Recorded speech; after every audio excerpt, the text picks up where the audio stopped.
It's Friday morning. அன்னைக்கு வந்து ஃப்ரைடேன்றதுனால காலையிலேயே லன்ச் வேலையெல்லாம் முடிச்சாச்சு. ஏன்னா விளக்கு எல்லாமே விளக்கணும். ஸோ அதனால காலையிலேயே வந்து லன்ச் ப்ரிப்பரேஷன் எல்லாமே ஸ்டார்ட் பண்ணியாச்சு. அன்னைக்கு வந்து நான் வந்து சொதி குழம்பு தான் பண்ணியிருந்தேன். தூத்துக்குடி, திருநெல்வேலி சைடில் வந்து இந்த சொதி குழம்பு வந்து ரொம்ப ஃபேமஸ். ஸோ தேங்காய் பால்லேயே காய்கறிலாம் வேக வச்சு பண்ணுற ஒரு குழம்பு ரொம்ப சூப்பராக இருக்கும்.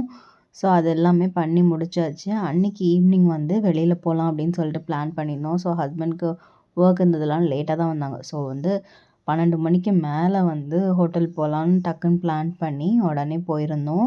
ஸோ ஜின்ட்டுமே சூப்பராக ஜாலியாக என்ஜாய் பண்ணிகிட்டு இருந்தா.